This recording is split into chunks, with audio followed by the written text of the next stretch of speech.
Good morning, everyone. So, today I'm discussing here one of the question paper of test is there.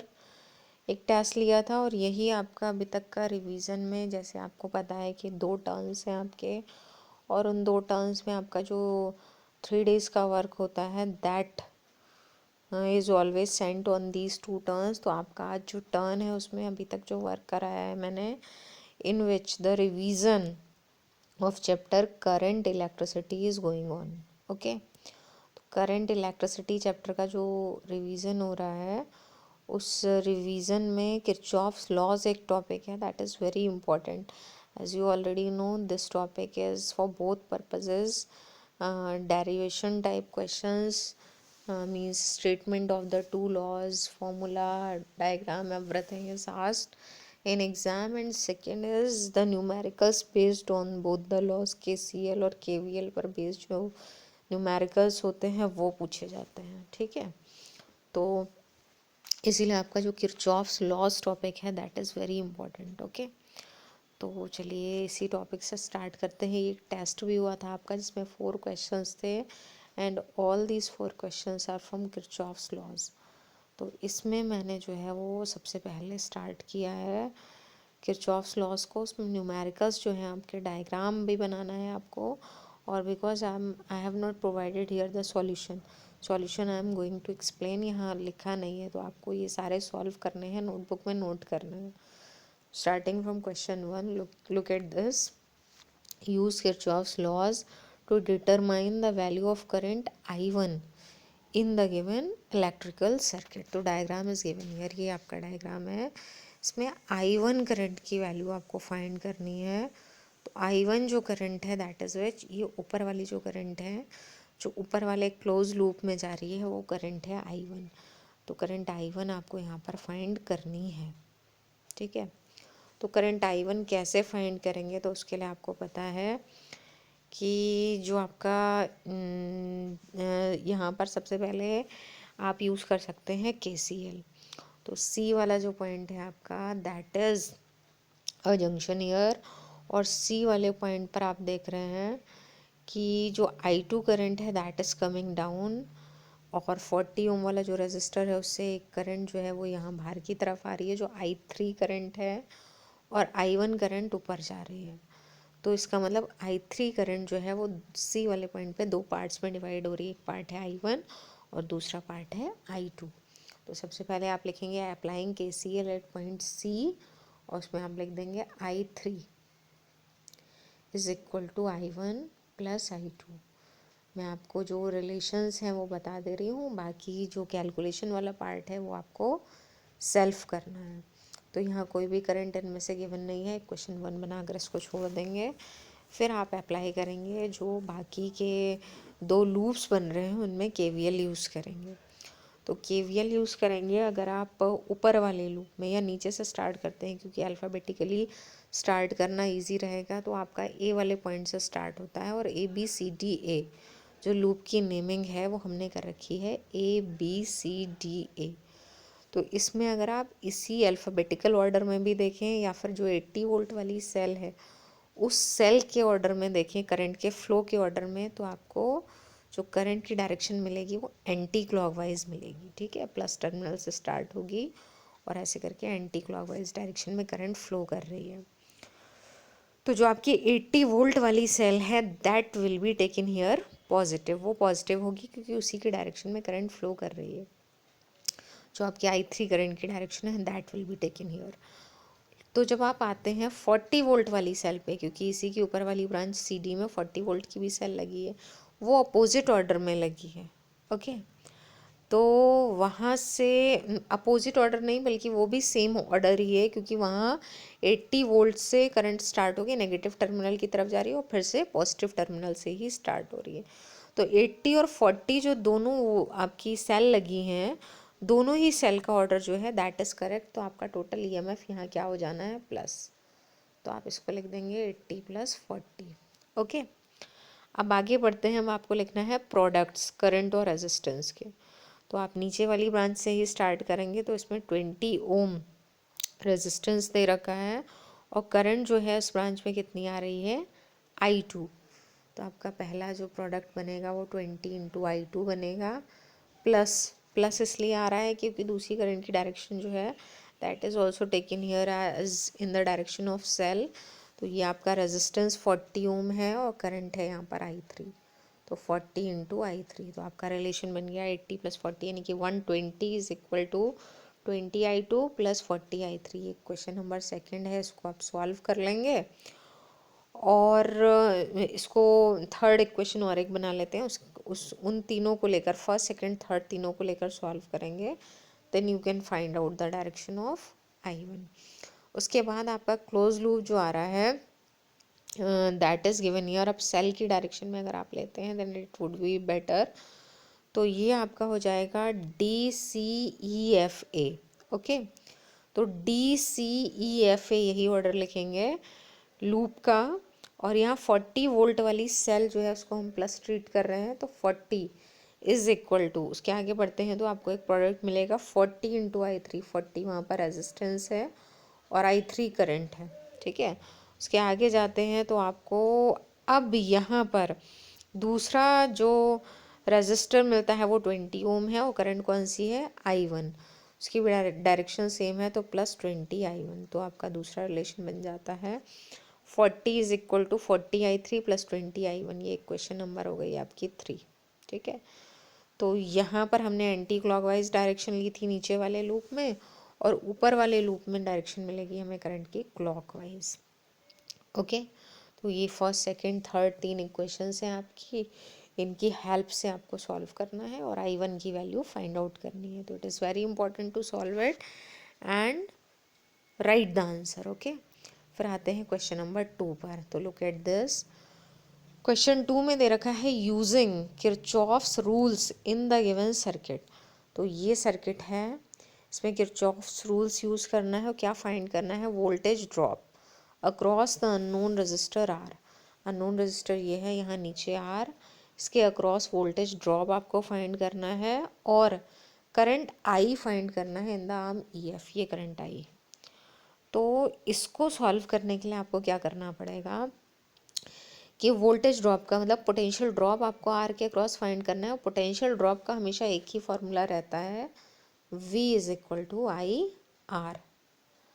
तो R की value तो R ही put करना है आपको, R के terms में ही आंसर आएगा। I का मतलब कौन सी करंट जा रही है R में, तो देख रहे हैं आप, एक तो 1 एम्पियर नीचे आ रही है, I नीचे आ रही है, दोनों का कॉम्बिनेशन होता है E वाले जंक्शन पर और टोटल करंट जो है वो यहाँ R में जाएगी, यानी कि R में जाने वाली टोटल करंट है 1 + I। ओके, तो इसका मतलब अगर आप I फाइंड कर लेते हैं तभी आप पोटेंशियल ड्रॉप फाइंड कर पाएंगे।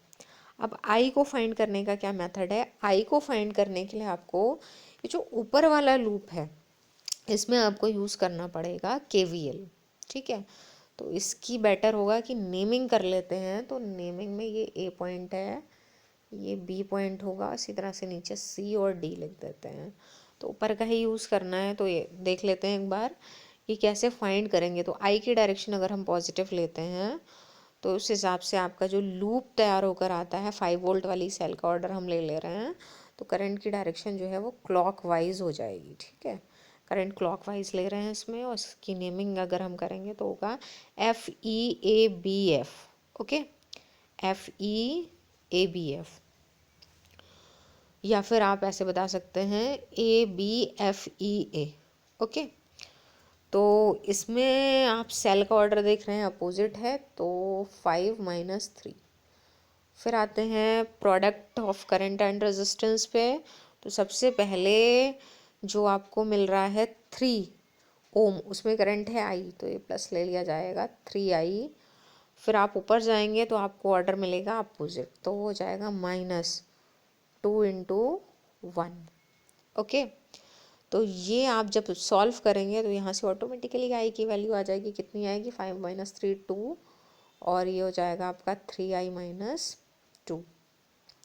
तो 3I आपका कितना हो जा रहा है, 3I का आंसर आपका आ रहा है 2 + 2 यानी कि 4। तो I का आंसर कितना आ जाएगा, 4/3। तो I की जो वैल्यू है 4/3, ये आई की वैल्यू आपको ऐड कर देनी है 1 के साथ में, क्योंकि टोटल करंट आपको फाइंड करनी है। तो 4/3 + 1 टोटल करंट हो जाएगी, उसको मल्टीप्लाई कर देना है आर के साथ में। This will be the answer of potential drop, और करंट का आंसर है 4/3। ओके, तो ये आपका क्वेश्चन नंबर 2 था। फिर क्वेश्चन नंबर 3 पर आते हैं। क्वेश्चन नंबर 3 थोड़ा सा यहाँ पर डायग्राम जो है वो कॉम्प्लिकेटेड सा दे रखा है, बड़ा है। इन द सर्किट शोन, ये जो नीचे सर्किट बना है इसमें आपको दे रखा है R1, ये वाला रजिस्टर 4 ओम है। R2 और R3 दोनों बराबर हैं। R2 R3 कितना है, 15 ओम है। R4 है आपका 30 ओम, और बैटरी जो है EMF वो 10 वोल्ट दे रखा है। क्या फाइंड करना है, एक तो इक्विवेलेंट रेजिस्टेंस आपको फाइंड करना है, दूसरा आपको फाइंड करना है करंट इन ईच रजिस्टर। तो पहले इक्विवेलेंट रेजिस्टेंस ही फाइंड कर लेते हैं। इक्विवेलेंट रेजिस्टेंस फाइंड करने में आप देख रहे हैं कि सबसे पहला रजिस्टर R1 आ रहा है, और R1 के आगे 3 और रजिस्टर दे रखे हैं, लेकिन उन 3 रजिस्टर्स में हर एक जगह एक जंक्शन बना है, यानी कि तीनों रजिस्टर जो है वो पैरेलल कॉम्बिनेशन में ही हैं, उनके बीच किसी भी तरह का सीरीज कॉम्बिनेशन पॉसिबल नहीं है। तो बेटर होगा R2 R3 और R4 को आप क्या करेंगे, पैरेलल, आप एक साथ पैरेलल कर सकते हैं। तो R2 R3 यानी कि 15 ओम 15 ओम और 30 ओम, इसका आप पैरेलल फाइंड करेंगे, और जो भी आंसर आता है उस पैरेलल का, उसके साथ में आप R1 को यानी कि 4 ओम को सीरीज में कर देंगे। ओके, तो ये कैलकुलेशन वाला पार्ट आपको करना है। R2 R3 और R4 को पैरेलल करिए, उसके बाद R1 को उसके साथ सीरीज में कर दीजिए। चेक द आंसर, ये आंसर आएगा आपका 10 ओम। इक्विवेलेंट रेजिस्टेंस, टोटल रेजिस्टेंस कितना आ रहा है, 10 ओम। अब आपको दूसरा पार्ट फाइंड करना है करंट इन ईच रजिस्टर, यानी कि I1 I2 I3 और I4 आपको फाइंड करनी है। तो पहले बेटर होगा कि हम I1 फाइंड कर लें, क्योंकि I1 टोटल करंट है यहाँ पर, और टोटल करंट के लिए फॉर्मूला लग जाएगा V/R, यानी कि total voltage upon total resistance. Total voltage कितना है यहाँ पर, 10 वोल्ट। टोटल रेजिस्टेंस कितना है, 10 ओम। दोनों को डिवाइड करेंगे, टोटल करंट कितनी आ जाएगी, 1 एम्पियर। तो आपका I1 का आंसर आ रहा है 1 एम्पियर। अब ये आंसर थोड़ा सा हेल्प करेगा आगे वाली कैलकुलेशन में। एक करंट आप फाइंड कर चुके हैं 1 एम्पियर, अब बची हैं I2 I3 और I4। उसमें आप एक काम और कर सकते हैं, KCL लगा सकते हैं। KCL इसलिए लग रहा है क्योंकि I1 आगे जाके 3 पार्ट्स में डिवाइड हो जा रही है, तो यानी कि I1 इज इक्वल टू, आप लिख सकते हैं I2 + I3 + I4। ओके, तो एक इक्वेशन आपकी ये बन जाएगी, इसको आप इक्वेशन नंबर 1 लिख दीजिएगा। फिर आप KVL अप्लाई करिएगा। ये जो छोटा सा लूप ट्रायंगल वाला बन रहा है ABCA, ABCA, इसमें हम क्या लगाएंगे, KVL। तो उसमें KVL लगाएंगे तो उसमें देख रहे हैं आप कि इसमें कोई भी EMF नहीं है, सेल नहीं है, तो वो ज़ीरो हो जाएगा। फिर आप कौन सा ऑर्डर लेते हैं ये आप पे डिपेंड करता है, ऑर्डर कोई भी ले सकते हैं। तो मान लीजिए अगर हम I2 वाला ऑर्डर ले रहे हैं, ठीक है, I2 वाला यानी कि करंट एंटी क्लॉकवाइज ले रहे हैं इसमें, तो आप लिख देंगे I2 × R2 माइनस, दूसरा ऑर्डर अपोजिट हो जाएगा क्योंकि अपोजिट डायरेक्शन है करंट की, I4 × R4। तो I2 × R2 - I4 × R4 is equal to 0। ये आपकी क्वेश्चन नंबर 2 आती है, ठीक है। सेकेंड, अब थर्ड आपको KVL फिर से लगाना है, लेकिन किस में लगाना है, तो ये जो आपका रेक्टेंगुलर लूप है ना, ABFGA, यहाँ से ABFGA, इस वाले में फिर से KVL लगाना है। तो आप सेल की डायरेक्शन को प्लस मान लीजिएगा, तो फिर से आपको डायरेक्शन मिलेगी एंटी क्लॉकवाइज। तो एंटी क्लॉकवाइज नहीं, आपको डायरेक्शन मिलेगी क्लॉकवाइज, ठीक है। तो क्लॉकवाइज डायरेक्शन के अकॉर्डिंग आप फिर से स्टार्ट करेंगे। तो आपका जो है बैटरी यहाँ गिवन है 10 वोल्ट। आगे बढ़ेंगे तो एक पेयर मिलेगा आपको I1 R1, दूसरा भी प्लस का मिलेगा I2 R2, ये I2 × R2, ये क्वेश्चन नंबर 3।